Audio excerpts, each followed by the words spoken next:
ఆంధ్రప్రదేశ్లో తెలుగువారి యొక్క సాంప్రదాయం, సంస్కృతికి ఉట్టిపడే విధంగా 3 రోజుల పాటు అంగరంగ వైభవంగా కుటుంబ సభ్యులతో, మిత్రులతో, దేశ విదేశాల నుంచి కూడా వచ్చి ఈ యొక్క పండుగల్లో పాల్గొనడం జరుగుతుంది.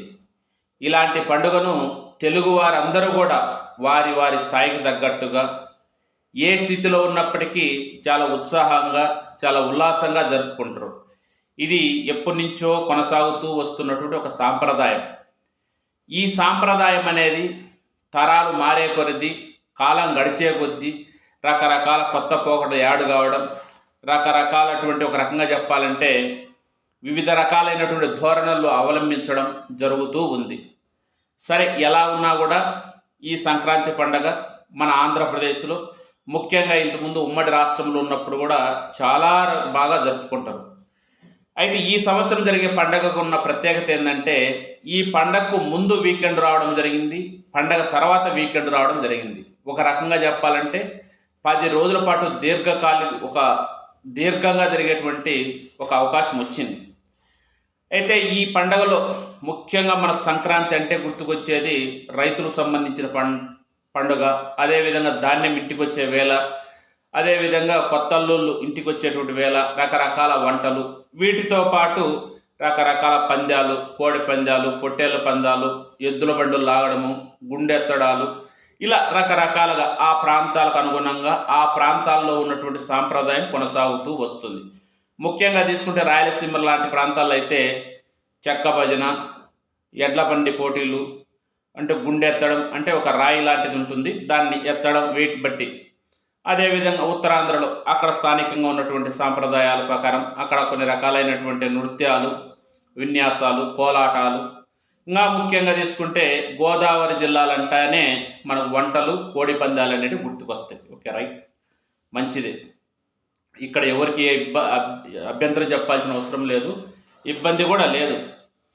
అయితే ఈ కోడి పందాలు అనేటి మీద చాలా రకాలైనటువంటి డెవలప్మెంట్స్ జరగడం, కోర్టులకు వెళ్ళడం, ఇప్పటి నుంచో ఆ వివాదం కొనసాగుతూనే ఉంది.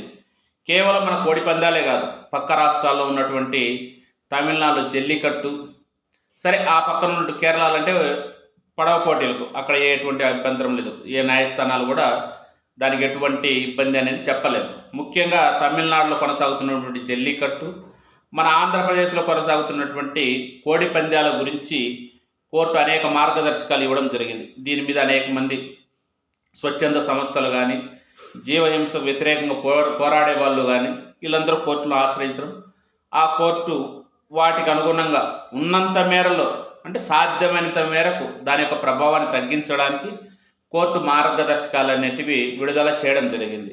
ఈ పండగకు కూడా గతంలో ఏవైతే మార్గదర్శకాలు ఇచ్చిండ్రో అవే మార్గదర్శకాలను కంటిన్యూ చేయాలనేటువంటి ఉద్దేశం ప్రకారం కోర్టు చెప్పడం జరిగింది.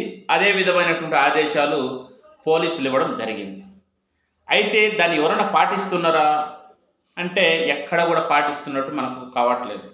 సరే, కోడి పందాలు అనేటివి కత్తులు కట్టకుండా ఒక వినోదంగా చేసుకుంటే ఎటువంటి ఇబ్బంది లేదు, కానీ కత్తులు కట్టడం అది ఇంకా కొద్దిగా పరిణామం చెంది బెట్టింగులు పెట్టడం, ఒక రకంగా చెప్పాలంటే జూదంగా తయారైపోయింది. సరే, కొన్ని సంవత్సరాల నుంచి ఇది కొనసాగుతున్నప్పటికీ ఈసారి ముఖ్యంగా ఈ సంక్రాంతికి 2025 సంక్రాంతికి అనేది అది తారాస్థాయికి పోయింది. మనం చూస్తున్న మీడియాలో గోదావరి జిల్లాల్లో కోళ్ళ పందాలకు సంబంధించి ఇంతకుముందు ఏదో ఎకరా, అర్ధ ఎకరా బరులు తయారు చేసేవాళ్ళు. ఇప్పుడు 5 ఎకరాలు, 10 ఎకరాలు, 15, 50 ఎకరాలు, 100 ఎకరాలు కూడా ఒకసారి బరువు తయారు చేశారన్నట.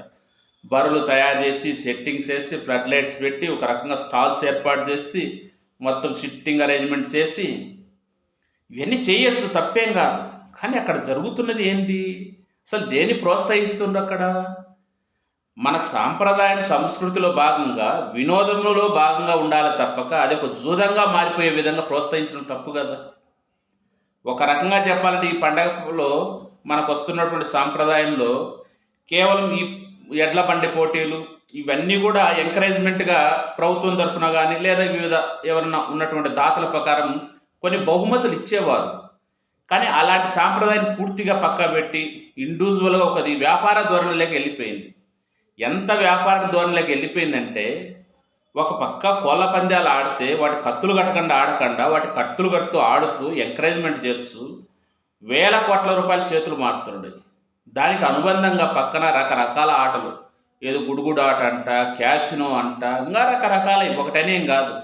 ఇప్పుడు ఏదన్నా ఒక దానికి తప్పు చేసేదానికి ఒక రకంగా చెప్పాలంటే అవకాశం ఇచ్చినాం అనుకోండి, దాన్ని అంచుగా తీసుకొని ఎన్ని తప్పులేం చేసే అవకాశం ఉంటుంది. అలాంటిదే ఇది. ఇంత ఈ సంవత్సరము మనకు అందుతున్న సమాచారం మేర ప్రకారం దాదాపు 10,000 కోట్ల రూపాయల పైనే వ్యాపారం జరిగిందనాలనా, దాని జూదం జరిగిందనాలనా, ఏదనాలను చూడాలి. సరే, ఈ మాటలు అంటే కొందరికి ఇబ్బంది ఉండొచ్చు. మనమేం వాళ్ళ మీద శత్రుత్వంనో లేదా కావాల్సిగా అనేటువంటి మాటలు కాదు. కానీ సాంప్రదాయానికే పరిమితమైతే ఎటువంటి ఇబ్బంది లేదు. ఇది విచిత్రమైన పోకడలో పోయి భవిష్యత్తు కాలంలో ఒక జూదంగా మారిపోతే చాలా ప్రమాదకరమైంది. ఇంకా ప్రత్యేకంగా చెప్పాల్సిన అవసరం లేదు. ఎటు ఈ కూటమి ప్రభుత్వం వచ్చిన తర్వాత రాష్ట్రంలో విచ్చలవిడిగా బెల్ట్ షాపులు, మద్యం తయారైపోయింది. సరే, మనం ఏం చేద్దాం? ప్రభుత్వ పెద్దలే మద్యం తాగండి, ఆరోగ్యానికి మంచిది అనేటువంటి స్టేట్మెంట్లు ఇస్తున్నప్పుడు మనలాంటి వాళ్ళని చెప్తే చెడ్డ కావడం తప్పగా ఉపయోగం ఏం లేదు. ఎంత విచ్చలవిడితనం! వాటర్ బాటిల్ కూడా అంత ఘోరంగా లభించవే. ప్రతి వ్యక్తి చేతులు బాటిల్ ఉంది. దాని జూదం మనకి ఏమంటారు? ఇది చాలా ఇది అసలు ఒక రకంగా చెప్పాలని మంచి పరిణామం కాదు.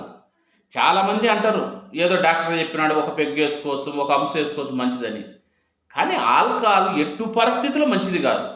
అది ఒక డ్రాపా, ఒక పెగ్గు అనేది కాదు. ఆల్కహాల్ 100% మనిషికి ఎటువంటి పరిస్థితుల్లో మంచిది కాదు. అలాంటి దాన్ని ఎవరు ప్రోత్సహించినా తప్పే. ఎవరేమనుకున్నా ఇబ్బంది ఏం లేదు. ఈ కూటమి ప్రభుత్వం వచ్చిన తర్వాత సరే, మనం ఏమనంటే రాజకీయాలు మిళితమైన కాబట్టి మాట్లాడక తప్పట్లేదు. ఈ అధికారంలోకి వచ్చిన తర్వాత వాళ్ళ ప్రభుత్వము వాళ్ళ కార్యకర్తలకు కావాల్సినటువంటి పనులు చేకూర్చడంలో చాలా ముందుగా ఉండరు. చూసినాం, ఫ్రీ ఇసుక అన్నారు. ఇసుక ఫ్రీ ఏం లేదు. మొత్తం వాళ్ళ హ్యాండ్ ఓవర్లోకి వెళ్ళిపోయి దాన్ని ఎట్లా సిండికేట్ చేస్తారో చూస్తున్నాం. మద్యం చూస్తున్నాం, సేమ్ టెండర్లు వేసేటప్పుడంతా ఏరే వాళ్ళని వేయకుండా మొత్తం వాళ్ళే వేసుకొని ఏ విధంగా మొత్తం ఊరు వాడవాడ బెల్ట్ షాపులు పెట్టుకుని చూస్తున్నాం. చివరికి సంక్రాంతి పండగ కూడా ఈ బెట్టింగులు పెడుతున్న వాళ్ళు, ఈ జూదం ఏర్పాటు చేస్తున్న వాళ్ళు, ఈ యొక్క హంగామా చేస్తున్న వాళ్ళంతా కూటమి నాయకులే. ఇది ఎంత విచిత్రమైన పరిస్థితి అంటే, ఎవరన్నా పర్సనల్ టెస్ట్ ప్రకారం ఒకటిద్దరు ఏమన్నా వైసీపీ వాళ్ళు కానీ కాంగ్రెస్ వాళ్ళు కానీ ఎక్కడన్నా ఏదైనా ఇలాంటి పోటీలు నిర్వహించడానికి సన్నద్ధం అవుతుంటే వాళ్ళు పోలీసులు వచ్చి వాళ్ళను అడ్డుకుంటారు. మనం చూసినాం, పశ్చిమ గోదావరి జిల్లా అనుకుంటా, కారుమూరి నాగేశ్వరరావు గారు ఆ ధర్నా కూడా చేసిండు ఎదురుగా, పోలీసులకు ఎదురుగా. మాకెందుకు పర్మిషన్ ఇవ్వరు, పక్క కూటమి నేతలకు ఎందుకు ఇచ్చిందని. ఇది ఒక రకంగా చెప్పాలంటే ఇబ్బందికరమైన పరిస్థితి. అంటే పండగ చేసుకోవడంలో కూడా అధికారం ఉన్న వాళ్ళకి పండగ, అధికారం లేని వాళ్ళకి పండగ అనే విధంగా ఉంది. ఇది కరెక్ట్ కాదు ఈ పోకడ. ఎందుకంటే రేపు అధికారంలోకి వచ్చి మీకు అదే విధమైనటువంటి అనుభూతి ఉంటుంది కదా, తప్పది. పండగలాగానే చూడండి, జూదం చేయకుండా చూడండి, వినోదంగానే చూడండి. రకరకాల క్రీడలు ఉన్నాయి మన ఆంధ్రప్రదేశ్లో. వినోదం కోసం రకరకాల ప్రాచీన కాలం నుంచి కొనసాగుతున్న క్రీడలు ఉన్నాయి. ముఖ్యంగా రాయలసీమ ప్రాంతంలో అయితే చెక్క భజన అనేది చాలా అద్భుతంగా ఉంటుంది. అదేవిధంగా కోలాటం, రకరకాలు ఉన్నాయి, కూచిపూడి, ఇలాంటి ఎన్నో ఉన్నాయి. కానీ అవన్నీ పక్కన పెట్టేసి ఒక జూదంగా ప్రోత్సహించడానికి ముఖ్యంగా ఈ కూటమిలో ఉన్నటువంటి మంత్రులు, ఎమ్మెల్యేలు, కొంతమంది స్పీకర్లు, డిప్యూటీ స్పీకర్ల స్థాయిలో ఉండేవాళ్ళు కూడా దగ్గరుండి ప్రోత్సహిస్తుండ్రు. మరి వాళ్ళు దాన్ని ఏ విధంగా అర్థం చేసుకుంటుండ్రో, అక్కడ ప్రజలు ఏ విధంగా రిసీవ్ చేసుకుంటుండ్రో మనకైతే అర్థం కావడంలే. ఇది మంచి సాంప్రదాయమే, కానీ ఆ సాంప్రదాయం పరిమితులు లేకుండా పోతుండయి. కోడి పందాలు ఆడమన్నారు కానీ వినోదం కోసం కత్తులు కట్టి వాటి మీద కోట్ల రూపాయలు బెట్టింగ్లు పెట్టి దాన్ని జూదంగా మార్చమని ఎవరైనా చెప్పిందా? సాంప్రదాయం లేదు కదా. ఆలోచించాలి ప్రభుత్వాలు కూడా. ఏదో ఓట్ల కోసమై, లేదా సీట్ల కోసమై, లేదా కొన్ని ప్రాంతాలకు ఏదైనా మనోభావాలు దెబ్బతింటాయి అని ఇలాంటి వాటిని చూస్తూ పోతే వీటి యొక్క రూపం మారి ఎక్కడికో వెళ్ళిపోతాయి. అది చాలా ప్రమాదకరమైన స్థితిలోకి వెళ్ళిపోవచ్చు. కాబట్టి దయచేసి ఏది చేసినా పరిధిలో లోబడి. ఇక్కడ ఇంకా ఆశ్చర్యకరం ఏంటంటే, ప్రతిసారి పోలీసులు అంత ఇంత ఎక్కడోసారి తనిఖీలు చేసి ఆ శిబిరాలపై దాడులు చేసి అది ఆడబట్టుకున్నాం, ఈడబట్టుకున్నాం, దీన్ని ఖండిస్తున్నాం, దాన్ని ఖండిస్తున్నాం అంటున్నారు. కానీ ఇప్పుడు ఎక్కడే అసలు పోలీసులు అనే వ్యక్తే కనపడడంలే.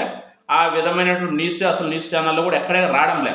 ఇదో పలానా సాటిపై పోలీసులు ఈ విధంగా కోళ్ళను పట్టుకున్నారని, లేదా కోళ్ళ పని శిబిరాలు నిర్వహిస్తున్న దాడులు చేస్తున్నారు, ఎక్కడ ఏమీ లేదు. మరి మరి ఇదంతా రాజకీయం అనుకోవాలను, మరి ఇంకొకటి అనుకోవాలను. సరే, రాజకీయాలని ప్రతి దాంట్లో మిళితమై ఉంటాయి.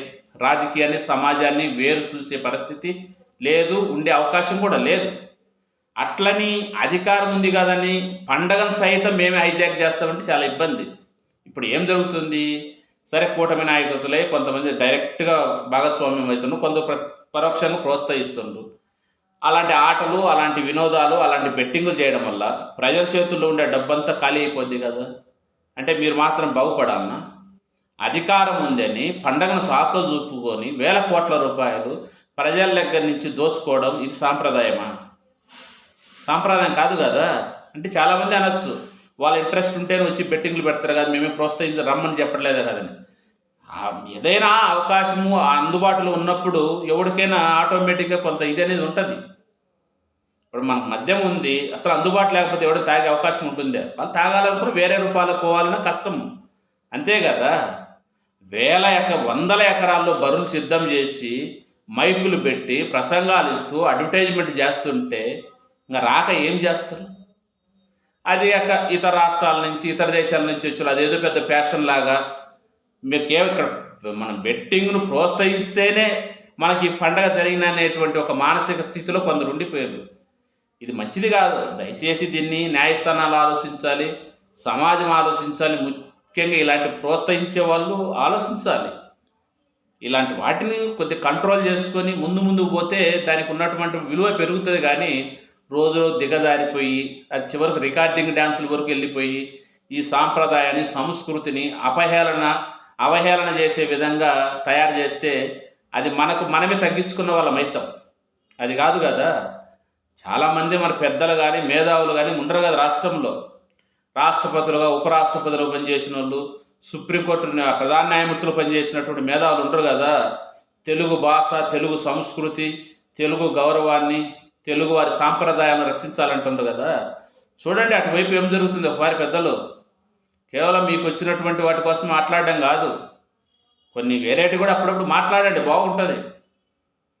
ఓకే, రైట్ ఫ్రెండ్స్, అందరికి మరోసారి సంక్రాంతి శుభాకాంక్షలు తెలియజేస్తూ, ఈ వీడియో అనేది మనమే ఒక ఉద్దేశపూర్వకంగా విమర్శించాలని కాదు కదని సాంప్రదాయాన్ని సాంప్రదాయంగా కొనసాగిస్తేనే అది ముందుకు తరాలకు ఉపయోగపడుతుంది అన్నదే మన యొక్క ఆలోచన.